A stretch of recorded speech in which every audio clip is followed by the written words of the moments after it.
Bonjour, ici Marc-Antoine au centre du VR à Saint-Nicolas. Aujourd'hui, on fait la démonstration d'une AirPod RP178. On va commencer par faire une tournée à l'extérieur pour ensuite se diriger dans l'unité. Donc, on commence en avant. On a un coffre de rangement dont à l'avant se rend jusque de l'autre côté. La barre qu'on voit ici va servir à abaisser les pattes stabilisatrices qu'on trouve à chaque extrémité à l'avant et à l'arrière, qui va servir à mettre de niveau, en fait, la roulotte. On a les escaliers qu'on peut rétracter sous le plancher. La roulotte est munie d'un tank flush. Le tank flush va servir à rincer notre réservoir d'eau noire quand on commence à avoir des mauvaises odeurs qui s'accumulent. Le réservoir d'eau noire, c'est l'eau de la toilette.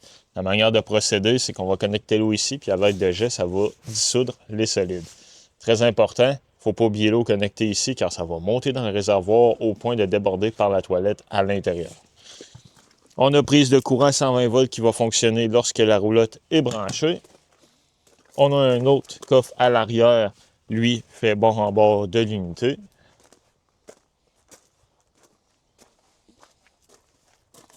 De l'autre côté, on a un chauffe-eau.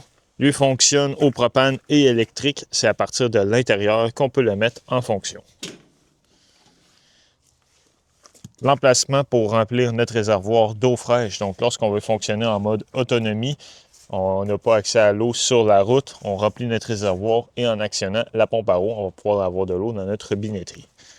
Sinon, si on a accès à l'eau de la ville ou du camping, on va le connecter ici dans le City Water Connection. On a des prises coaxiales, câbles et satellites en haut. Ce qu'on voit ici, c'est la sortie pour la fournaise au propane. Et en dessous, on a notre premier système d'égout. Lui est divisé en deux parties. Donc, on a la valve grise ici qui va servir à vider l'eau de l'évier et de la douche. Et en avant de la roue, la valve noire pour vider l'eau de la toilette. On a aussi accès au low point drain. Ce sont les points le plus bas pour vider la plomberie, autant l'eau chaude que l'eau froide. L'emplacement pour connecter la roulotte, donc on a une prise 30 A 120 volts. Ce qu'on voit ici, c'est la ventilation pour le réfrigérateur qui se trouve à l'intérieur. On voit aussi la sortie pour l'eau noire, donc deux réservoirs séparés. La roue de secours sur le côté. La roulotte est munie d'une patte électrique, donc on va monter et baisser avec l'interrupteur. On a le cache bonbonne, on a en dessous un réservoir de 20 livres de propane et on a l'emplacement pour installer une ou deux batteries 12 volts au besoin.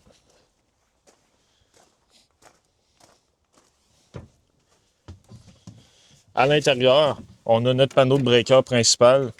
Donc sur lui, on a les breakers qui vont gérer le 120 volts à la gauche et les fusibles qui vont gérer le 12 volts à la droite. Quand une fusible va être défectueuse, il y a une lumière rouge qui va s'allumer à côté de celle-ci.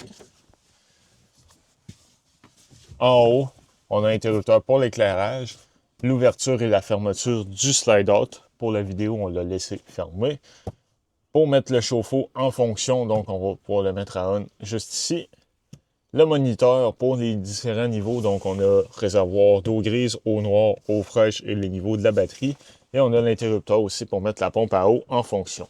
On va recommander lorsqu'on sort de l'eau avec la pompe de l'éteindre quand on a fini.